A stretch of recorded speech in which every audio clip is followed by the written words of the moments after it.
Je dirais que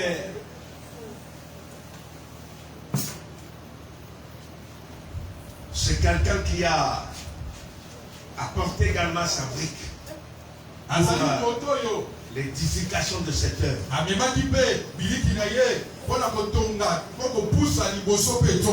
Et lui n'est pas né de la dernière saison. Non, non. C'est un ancien. Je l'aime beaucoup parce que c'est quelqu'un qui craint Dieu. Amen. Amen. C'est pour moi un homo également. On est né dans un même hôpital, dans un même lit, avec les mêmes docteurs. Les mêmes docteurs. Amen. Amen. Donc c'est une famille pour moi. Je pense que la dernière fois qu'il a été ici, ça doit être plus de 20 ans comme ça. 23 ans. Et c'est quelqu'un, je vous rappelle, il n'est pas comme tout le monde. Il est resté constant dans la foi, dans la marche chrétienne.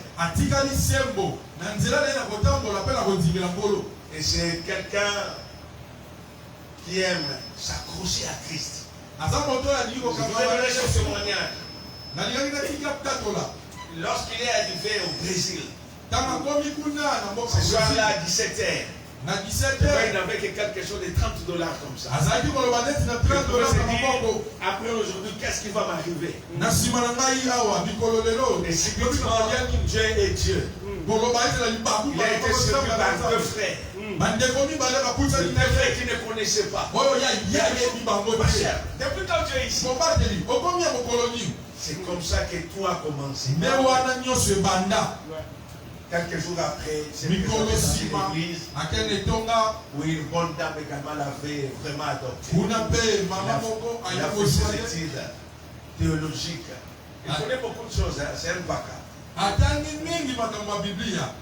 Vraiment un baka.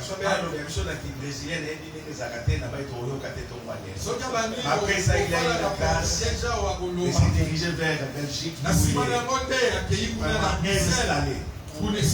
Voilà, je ne vais pas abuser de votre temps. Ce matin, j'aimerais que tu dises aux voisins que nous sommes bénis.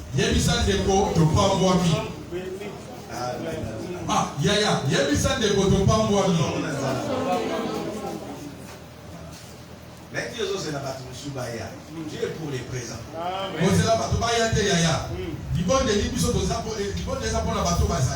La biloko nozo beza ya kala ba 1980.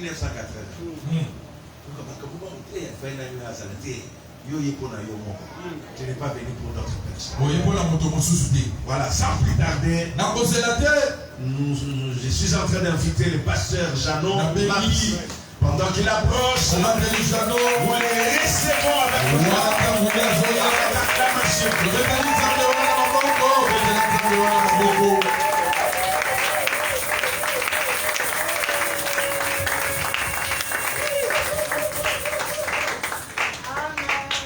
Amen. Amen. Dieu est bon. Amen. Je vous salue tous dans le nom de Jésus. Vraiment, je suis passé une grande joie. Nous nous d'être dans ce lieu. Après 23 ans, je viens encore retrouver Lissas. Pendant ces 23 ans, beaucoup sont morts.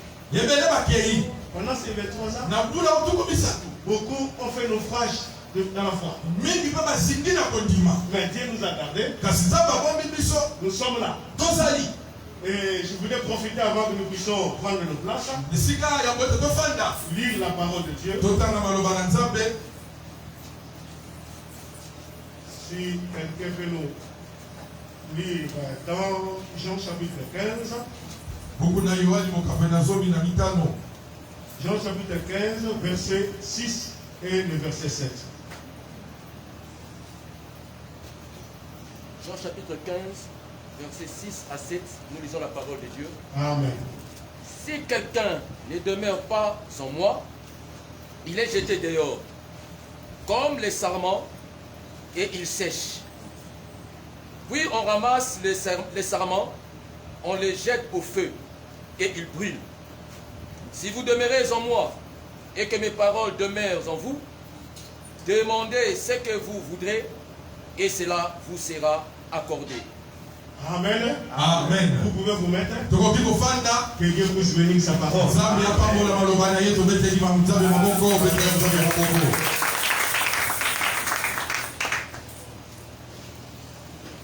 Je voudrais un peu que nous puissions comprendre les choses d'aujourd'hui. Je ne serai pas long, mais je vais juste vous transmettre une pensée que Dieu a mis en moi.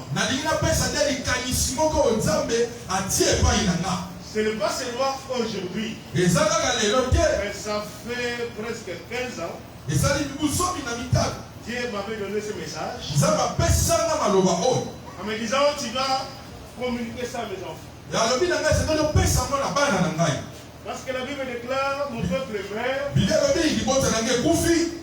faute de la connaissance.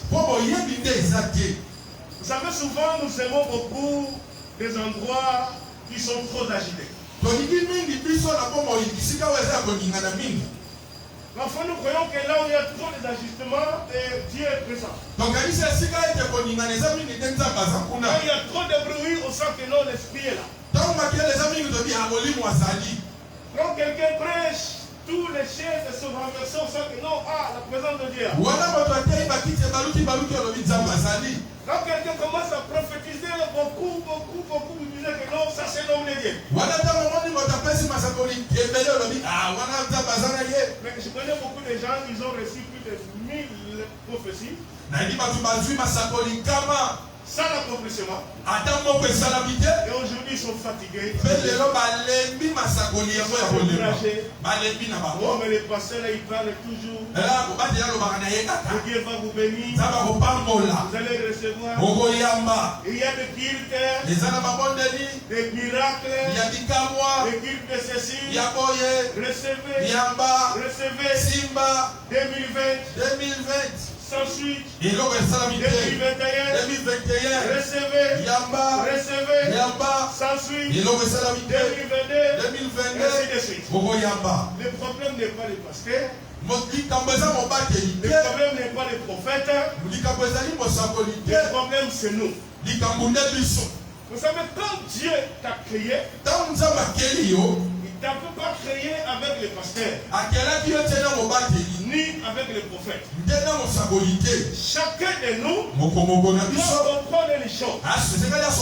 Sa vie avec Dieu, c'est une vie personnelle. Ce n'est pas les pasteurs qui te bénissent. Ce n'est pas les prophètes qui te bénissent. Et ce que je vais te dire aujourd'hui, si tu saisis ça, et que tu marches avec ça, vous allez voir les choses vont arriver sans que tu puisses même faire des prières. Parce que je connais beaucoup de gens à Bruxelles. Il y a des gens qui font des prières de jeûne de Daniel. Jeûne de Josué. Jeûne de 21 jours. Après un mois. 45 jours. Quand il va terminer, il n'y a pas de changement.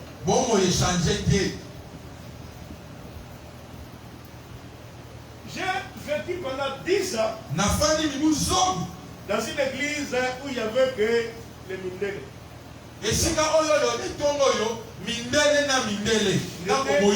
J'étais comme le pasteur, deuxième pasteur adjoint là-bas. Mais vous savez quand je suis arrivé, parce que j'ai voulu planter une réunion d'intercession. Comme ça on prie comme on prie à l'Issas.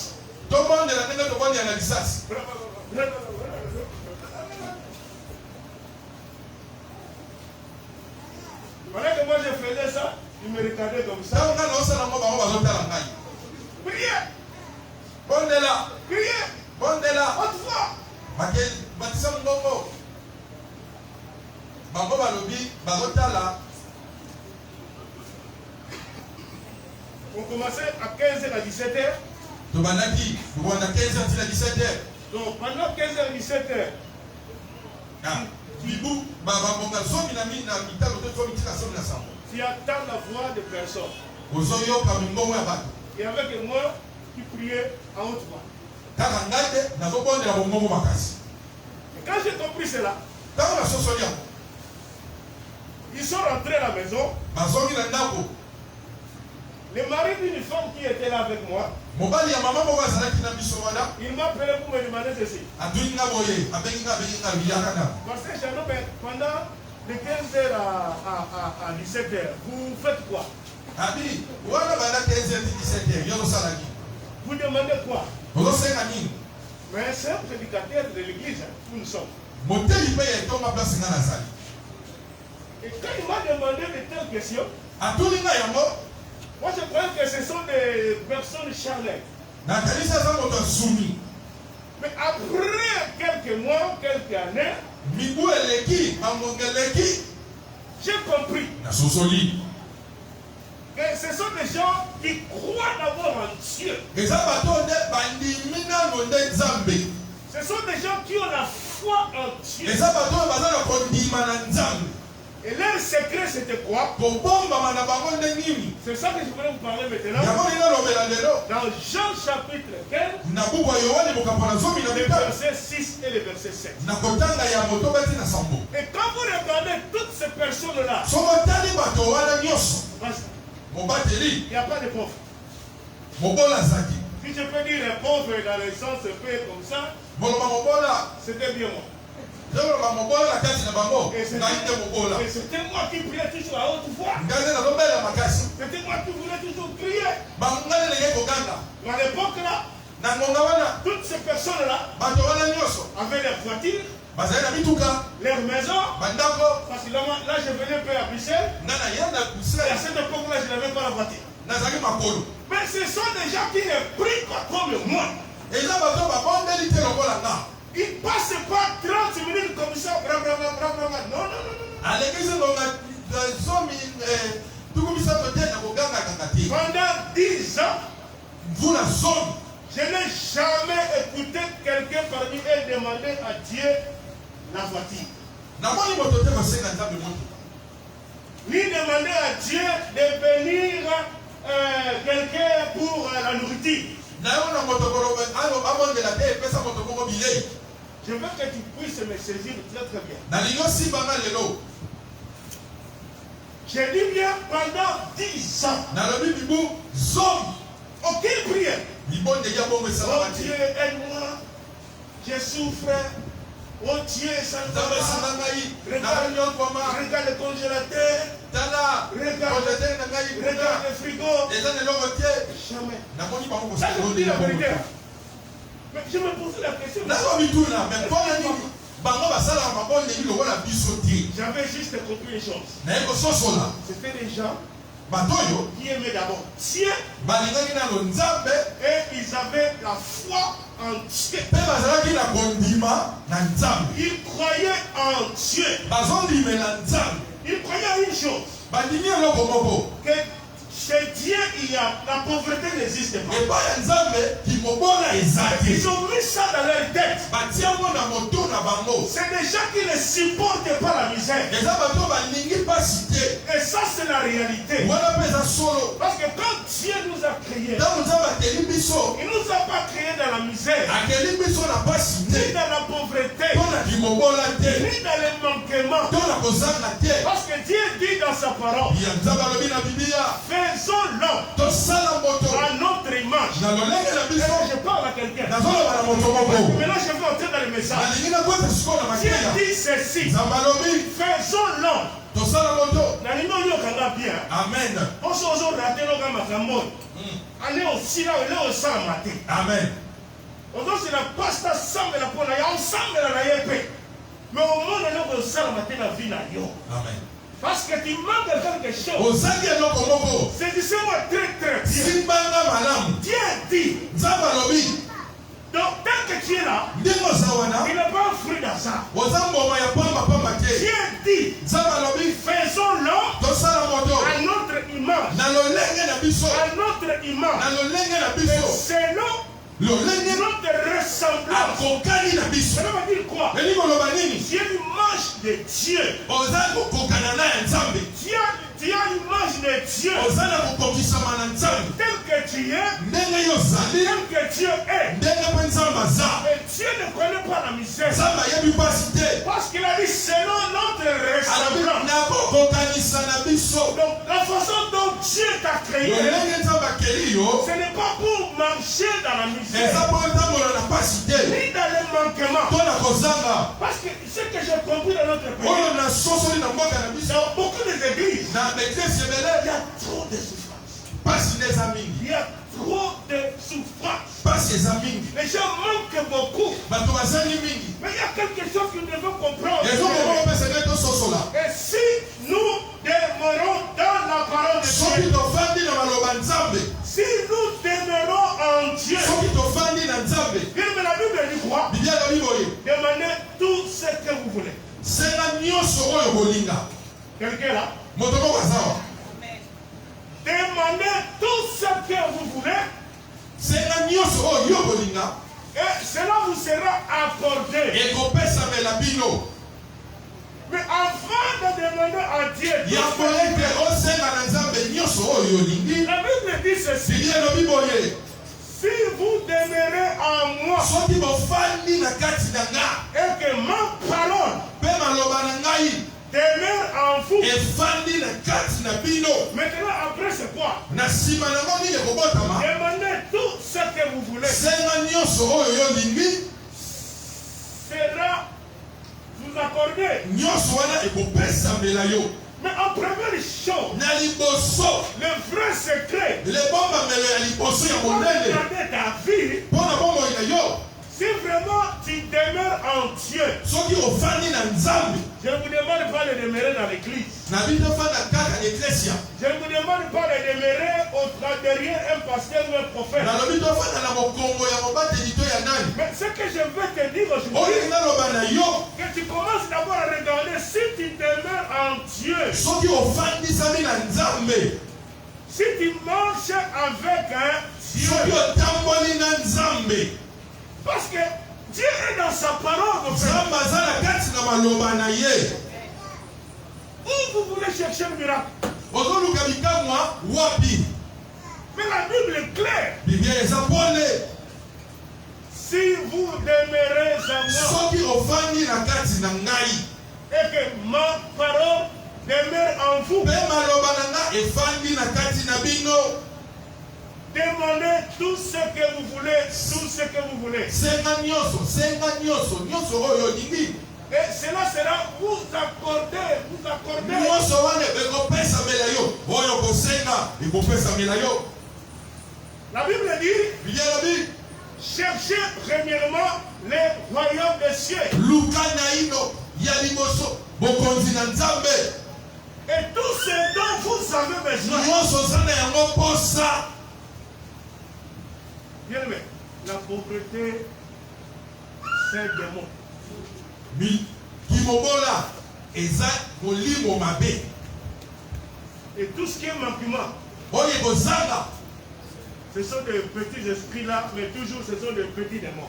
eza bamilimo ya mike me eza mpe kaka bamilimo ya mike ya mabe Il y a un temps pour pleurer, eza na ntango ya kolela il y a un temps pour se réjouir. kasi mpe eza na ntango ya kosepela Vous ne pouvez pas pleurer à tout moment. tokoki kolela te mikolo nyonso mpe na konga nyonso Vous ne pouvez pas manquer à tout moment. tokoki kozanga te lelo lobi oyo nde kozanga kaka te Chaque année, c'est toujours le noir. mvula nyonso kaka molili te Pas de changement. eloko ezobongwama te Tu regardes toujours les autres ozotala misusu avec leur bien, nakokende na bango liboso ils mangent bien, azolia malamu ils s'habillent bien. azolata malamu Mais toi, yo tu as toujours ce slogan-là. yo ozaka na maloba wana Ah, Dieu va faire. Nzamba kosala. Ah, Dieu va faire. Nzamba kosala. Ah, Dieu va faire. Nzamba kosala. Même si Dieu ne fait pas, Atanda masalite. au ciel, Likolo. Dieu va faire. Nzamba kosala. Je vais te dire une chose. Na yebisu eloko. Au ciel, Likolo. il n'y a pas de fumba.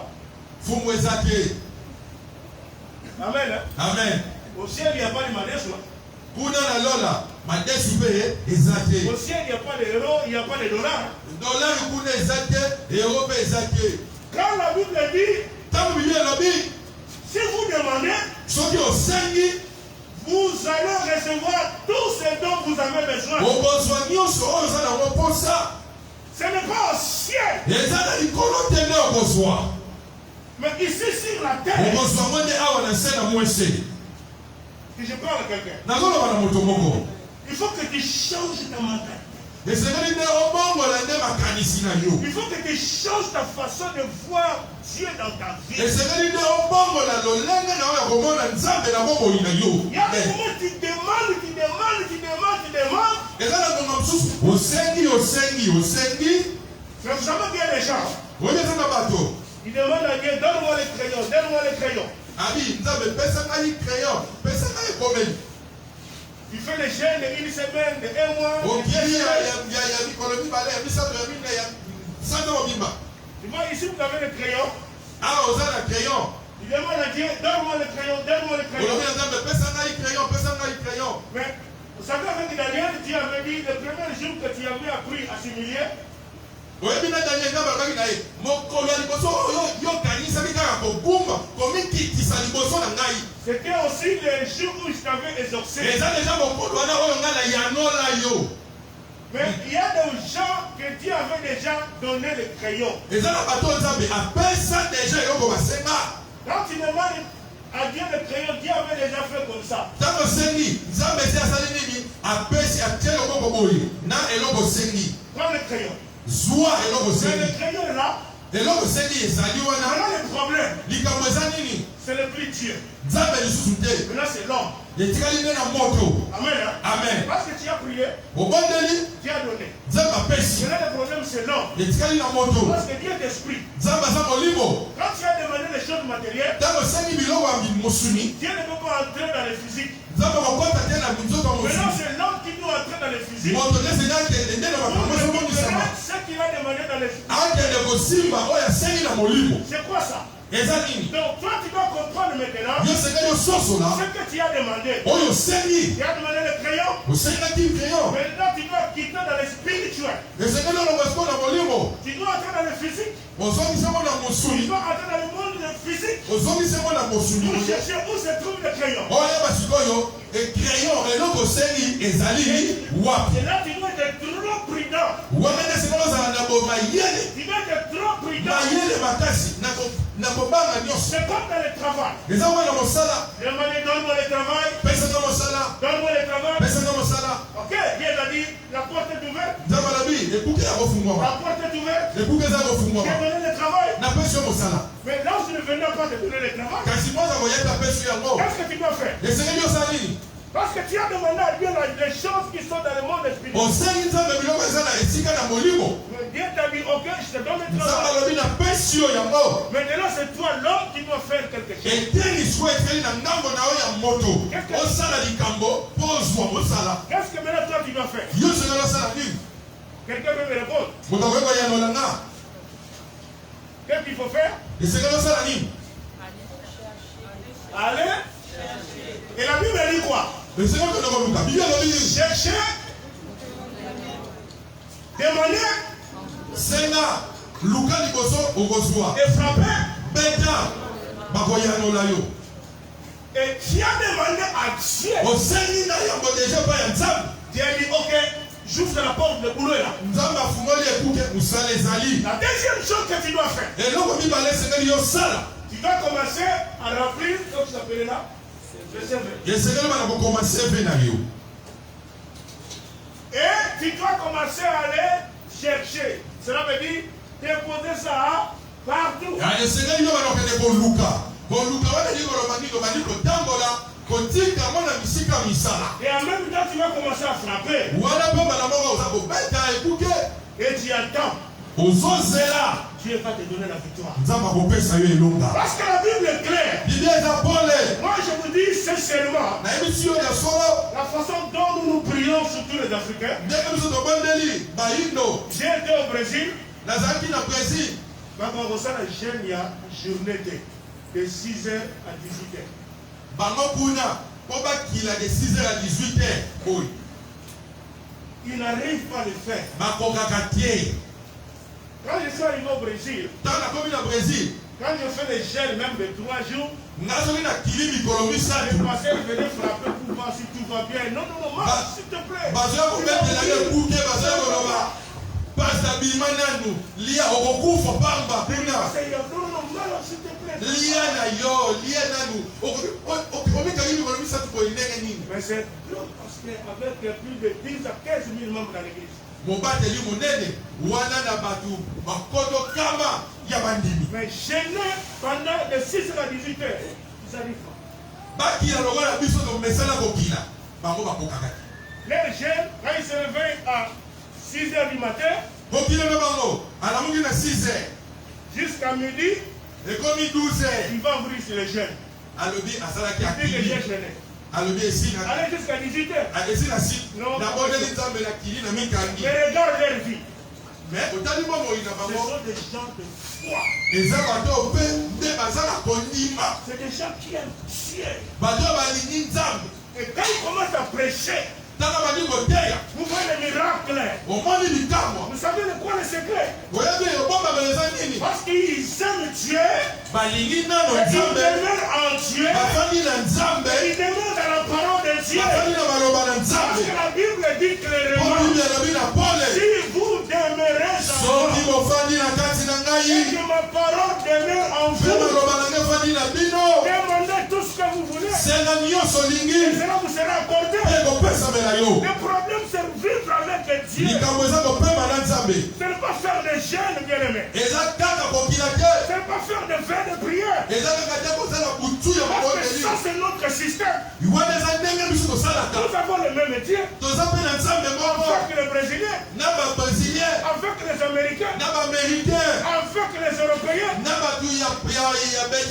Ils ne prient pas comme nous prions. Mais ils sont bénis. Ce sont des millionnaires. Ce sont des milliardaires. Mais pourquoi pas nous? On prie tellement beaucoup. Il n'y a pas de changement. Non, mon frère, il y a un secret. Change ta façon, ta mentalité de voir Dieu.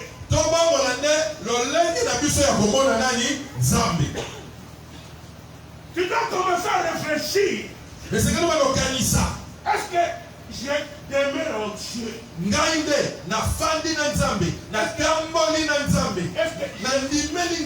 Amen. Est-ce que je demeure dans sa parole? Moi j'ai compris ça et je commence à vivre ça. Parce que je suis resté 10 ans avec ces gens-là. Et il y a des moments quand je passe à l'acte. Quand il y a un problème, même au niveau de l'Europe, quand je commence à prier beaucoup, je commence à me quitter. Et souvent Dieu me dit, mais tu vas rester à prier, mais tu dois te mettre debout. Mets-toi debout. Va là où tu dois aller. La solution est là déjà.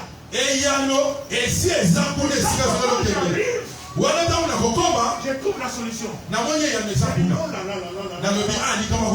vais rester chez moi. Oh Seigneur, souviens-toi de moi. Oh Seigneur, ça ne va pas. C'est trop difficile. Je dois aller là-bas. Mais c'est compliqué. Non, la Bible dit tout est possible à celui qui croit. Tout est possible à celui qui croit. Et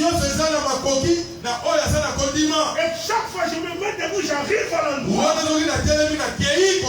Quand j'active ma foi, Dieu donne toujours la solution.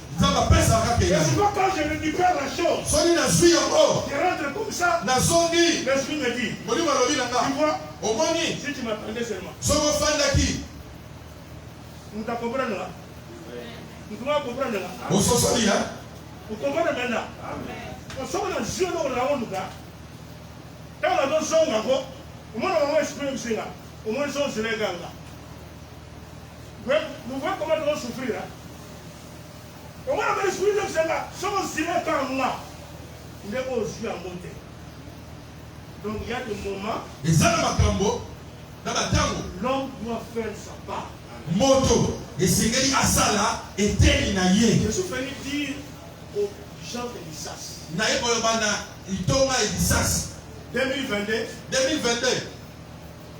Je ne dis pas d'arrêter la prière. Nalobita kokata libonde lité. Change ta mentalité de voir Dieu. Bon molande lo lenge no ya komona Nzambe. Si vous demeurez en moi. Soki ofandi na kati na nga. Et que ma parole demeure en vous. Pe maloba na nga efandi na kati na bino. Si ces deux choses n'existent pas en toi, là il y a un problème. Soki makamani bale efandi na yote ngambweza. Mais si tu connais Dieu. Soko yabi Nzambe. Et que tu demeures en Dieu. Ofandi na Nzambe. Sa parole demeure en toi. Maloba na efandi na yo. Passe maintenant l'acte. 2022. 2022. Je ne sais pas le sujet de l'ange de l'église. La vision. Mais je vais te dire ceci. 2022. 2022. Année d'action. Vous la misala. Année d'action. Vous la misala. Je dis à quelqu'un, année d'action. 2022. Vous la misala. Des actions et des actions. Si tu cherches le travail, remplis tes CV. Partout. Frappe les partout partout. Je vous dis que Dieu va, vous allez témoigner Dieu. Parce que Dieu va faire des grandes choses. Vous savez les enfants d'Israël, à un moment, ils ont quitté l'Égypte. Ils ont traversé la mer Rouge. Ils croyaient que là tout va bien. Quand Dieu te délivre, quand tu es l'enfant de Dieu, tu quittes les ténèbres pour aller vers la lumière. La Bible dit, voici les miracles qui accompagneront ceux qui auront crié.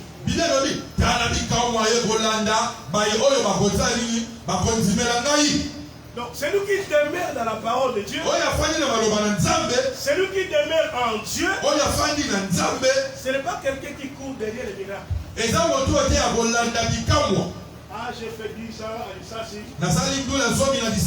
Je ne vois rien. Je vais aller à Fumula. Je dois changer à Lutendele. Mais ce n'est pas le problème de l'Issassi ni de Lutendele. C'est ton problème, c'est. Quelqu'un m'entend? Parce que Dieu n'a pas dit que non, si ça ne va pas, il faut changer les églises.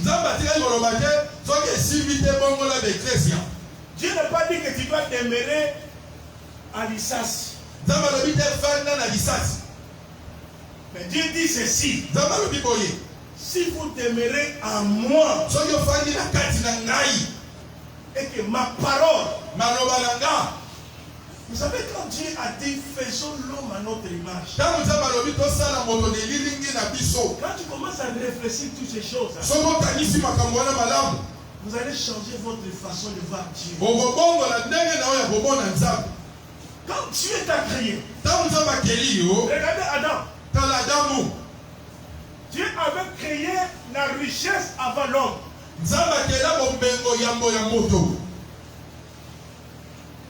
Quelqu'un m'entend? Dieu n'a pas créé le jardin avant Adam.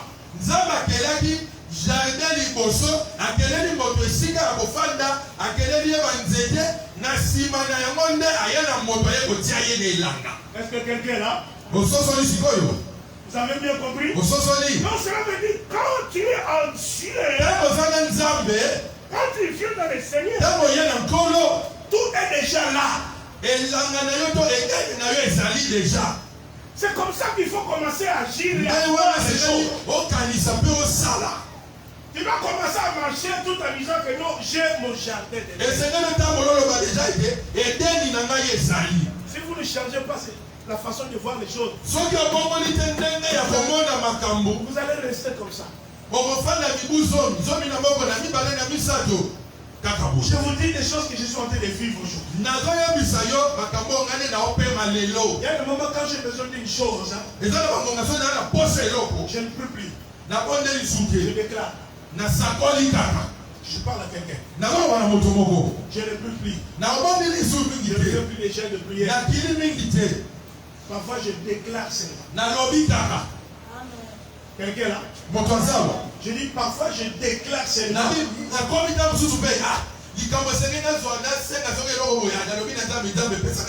La Bible dit il appelle des choses qui n'existent pas à l'existence. La Bible dit tout est possible à celui qui croit. Ce qui est impossible à l'homme est possible à Dieu.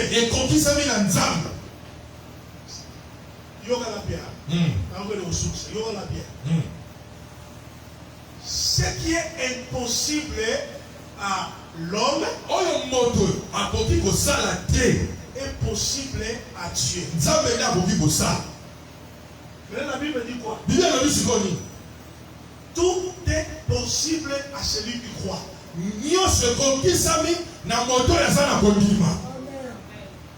comprenez?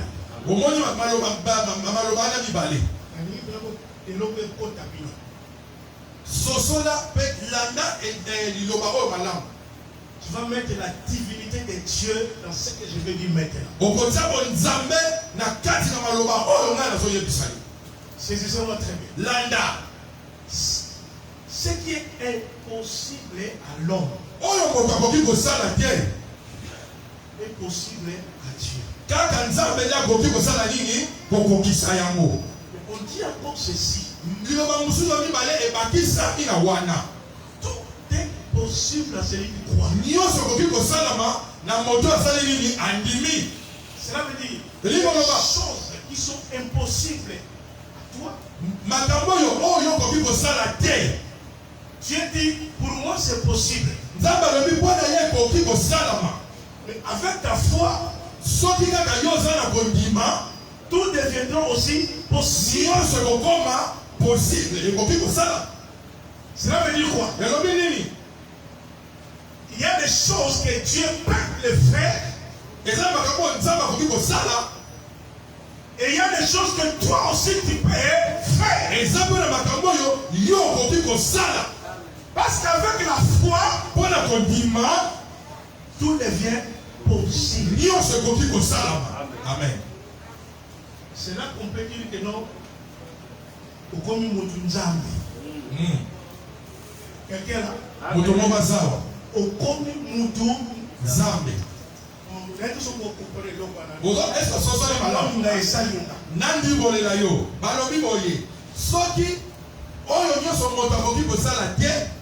Nzamba akoki kosala nini? Akoki kosala yango. Oh maloba nzambe lobi. Nyonso koki kosalama na moto azala nini? Na kondima. Ça veut dire que moto azala kondima. Akoki kosala makambo oyo batu bakoki kosala te. Wana siko soki okoti na etape wana na kondima, okomi moto nzambe. Voilà l'explication. Amen. Amen. Mais mon frère, ça c'est la réalité. Ils sont comme ça. J'ai une voiture à Bruxelles. J'avais besoin de la voiture. Je passais comme ça devant une agence concessionnaire pour vendre des voitures. En quittant ma maison, je n'avais pas l'idée de prendre et racheter la voiture. Mais j'avais besoin de la voiture. Je passais devant une agence concessionnaire. Je passe par la forme du Sosimate. Je passe devant afin de terminer la clôture de Sosimate. Je regarde comme ça. Je fais une voiture. Donc j'étais presque à la fin de la clôture. Donc j'étais comme ça. Je regarde. L'esprit me dit, va prendre ça. Je dis quoi? Va prendre ça. Bon, non, ça sont des idées. Je suis parti. Jano, va prendre ça. Je rentre. Je fais les concessionnaires. Ça va? Oui, ça va bien. Tu voulais la voiture? J'ai dit, je regarde seulement. Mais actuellement, je n'ai pas vraiment l'argent. Tu voulais la voiture? J'ai dit oui. Alors mets-toi. Mais quand tu l'as oui. Alors tu donnes. Fais ça. Cherche la voiture. J'ai dit, j'ai rêve ou quoi? Attends-moi. Il est parti. Parce qu'il a fait le copies, tout le machin. Il vient avec le papier. Signe ici. Signe ici. C'est fini. Prends ta carte. Viens. Prends une clé. Je garde la deuxième clé. Parce qu'on va mettre le GPS. Et on va mettre la plaque. Et puis dans une semaine, on va t'appeler. On m'appelle. Dans une semaine, je dis Jano, voici la deuxième clé. Et bien voilà. Chaque mois tu vas payer. Il n'y a pas de soucis. Voici ta voiture.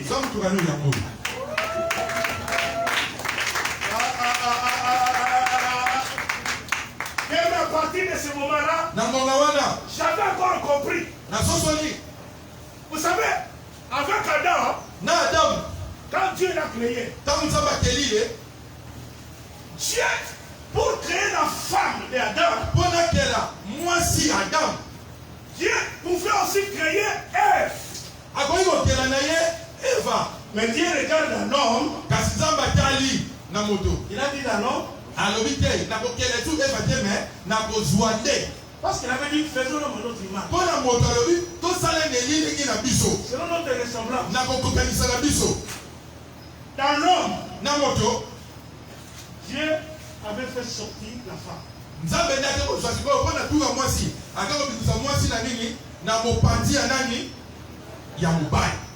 Cela veut dire que tout ce dont vous avez besoin, et ça nous cicater. Et ça nous cicater. Amen. Tout ce que vous cherchez. Alors pourquoi la Bible dit, si vous demeurez à moi, demandez tout ce que vous voulez. Et cela vous sera accordé. Ça veut dire quoi? Et ça vous cicater. Il suffit seulement d'avoir la foi. D'activer ta foi. C'est dont-là tu as besoin. Va sortir. Va sortir. J'ai dit tout ce dont vous avez besoin. Dieu a déjà déposé en toi. C'est une question d'avoir la foi. Pour commencer à activer cela. Parce que dans la catina, ça doit sortir. Ça doit sortir. Mais pour sortir, il faut activer ta foi. Il faut vivre avec Dieu. Il faut marcher avec Dieu. Il faut faire quelque chose. Il faut bouger. Restez pas seulement comme ça. Sans rien faire. Restez dans l'église. Le matin. Le soir. À minuit. Dieu va faire. Après 10 ans, Dieu n'agit pas. C'est ça le problème. Tu pries la nuit. Lève-toi le matin. Va chercher le travail. Tu pries la nuit. Lève-toi le matin.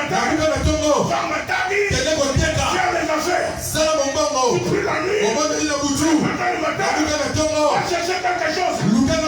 Fais quelque chose. Même les Nunda ici, tu peux vendre. Mais si tu as la foi, si tu as la foi, tu commences avec le Nunda. Demain, c'est le Makala. Demain, c'est le Foufou. Demain, tu vas devenir vendre les maisons. Donc, c'est la carte de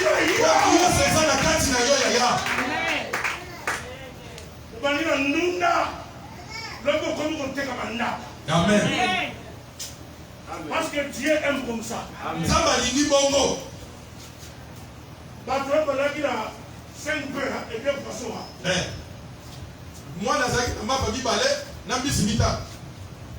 Quand ils sont venus, ah Seigneur, ils ont fait. Qu'est-ce que je dis avec lui?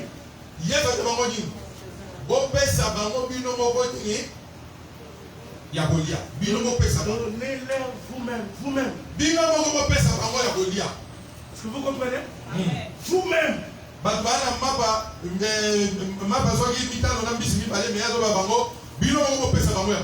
Jésus n'avait pas besoin de prier, de faire le miracle là-bas. Non!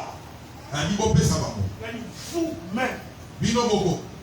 Parce que Dieu, il compte sur l'homme. Dieu compte sur toi. Tu pries la nuit. Dieu va te dire toi-même. Tu dois maintenant bouger.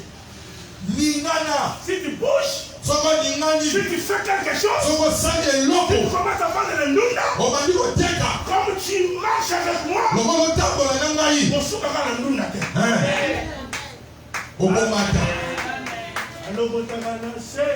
Atomboli likolo e. Atomboli likolo e.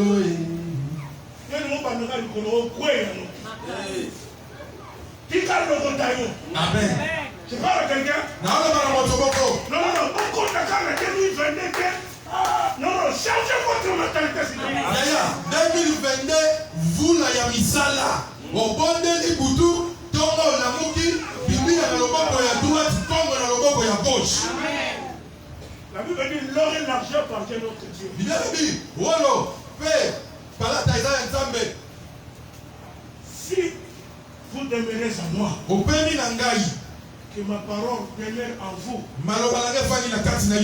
Quand vous avez la parole de Dieu, vous allez commencer à déclarer des choses. Appeler des choses qui n'existent pas. Appeler des choses qui n'existent pas. J'avais dit que vous êtes des dieux. Mais vous mourrez comme des êtres humains. Oh, pas question. Vous êtes des dieux. Mais vous êtes des humains. Non, il faut arrêter avec ça. Il faut sortir de la misère. Ce n'est pas parce que le pays ne marche pas. Et nous aussi, on va rester comme ça. Jésus. On va des dollars. On doit avoir des francs congolais. On doit manger chez moi. Parce que la Bible déclare, vous verrez la différence entre celui qui sert Dieu et celui qui ne sert pas Dieu. Je déclare aujourd'hui une grande porte ouverte dans ta vie. Je déclare les affaires dans ta vie. Au nom de Jésus, je déclare le voyage dans ta vie. Au nom de Jésus, je déclare le grand succès dans ta vie. Aujourd'hui, au nom de Jésus, je déclare changement de mentalité. Aujourd'hui, au nom de Jésus. Amen. Je suis venu révolutionner. Nayende pola musayo ko susu kimisayo. Et là, on va chauffer là. Là, le chauffeur là, un chauffeur mes amis. Ok. Donc même ceux qui osent le moussala faire. Là, on nous demande d'abord de faire mon cas. Amen. Là, on nous demande d'abord de faire mon cas. Oh, Kobanda, mon salaire taxi. Donc, ce qu'on a fait, à Oumemo Moussika. Amen. Je ne sais pas ce gars, ça, toi, ça doit être quelqu'un ici. La Libandate. Au Baloksa, la taxi, mais le temps m'empêche soit à Fonglo à révéler. Donc, je ne suis pas venu ici au terme, non, un miracle. Non, non, non, non. Oui, mais moi, je vais au terme. L'église a mis là. La première prédication. Et tel est le poisson. Je voulais commencer à prêcher. Ah, au nom de Jésus, Dieu va faire. Il me regardait comme ça. Dieu va te bénir. Il me regardait comme ça. Dieu va faire des grandes choses. Il me regardait comme ça. Après quand j'ai terminé la prédication, le pasteur principal, il m'a dit, je reviens au bureau. Si tu viens avec de tels messages ici, si les gens seront au courant que c'est toi qui vas prêcher le dimanche prochain, ils ne viendront pas. Il ne faut pas les plaindre, dire que non, Dieu va te bénir. Ils sont bénis. Ne parlez pas des histoires de voitures. Ils ont des voitures, ils changent chaque 2 ans. Après 2 ans, ils changent de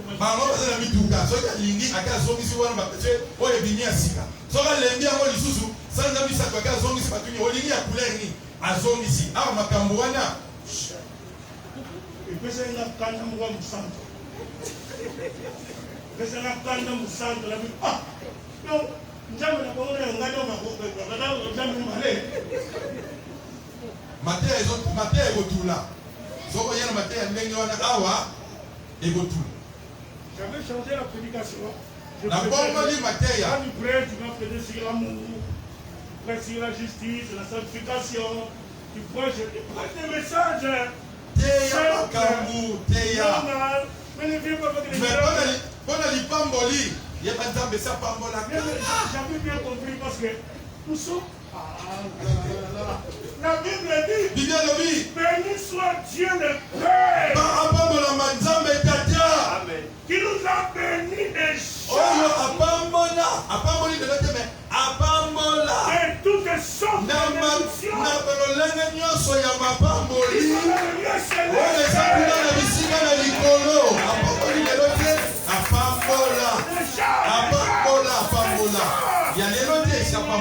Moi seulement, le miracle vont t'accompagner.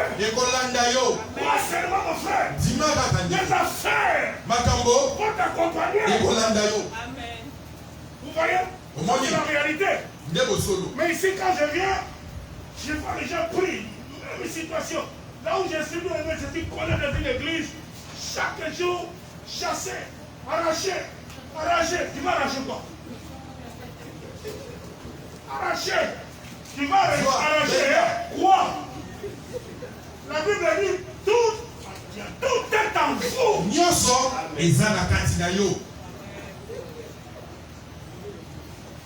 Tout est en vous. Tu vas arracher quoi? Tu vas arracher quoi? Quand tu arraches quelque chose, ça signifie quoi? Hein?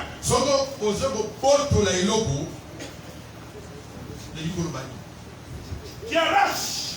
Ou peut-être si tu es sûr qu'on t'avait volé à. Mais j'ai dit, la Bible dit tout est à vous. Il faut seulement croire. Et vivre de la parole de Dieu. Il faut quitter la misère. Il faut refuser la pauvreté. Amen. Mettons-nous debout. Il faut refuser. Renoncer à cela aujourd'hui. Change de ta mentalité. Il y a des gens qui aiment vivre de la pauvreté. Oh non, vous savez, heureux les pauvres en esprit, dans le royaume des cieux pour nous. Vous savez, Dieu sait le sait. Dieu ne sait rien, Dieu ne connaît rien. Si sur la terre, c'est ton problème. Demandez tout ce que vous voulez, papa. Tout ce que vous voulez. L'apôtre Pierre, il a demandé à Jésus. Apôtre Petro, il a dit ceci. Voici, nous avons tout quitté. Nos maisons, nos femmes, nos enfants. Et alors, on va gagner. Jésus n'a pas dit que non, la vie éternelle d'abord. Non. Il a commencé à dire, vous allez recevoir ici 100 fois plus. Pas 100 fois. Mais il a dit 100 fois plus.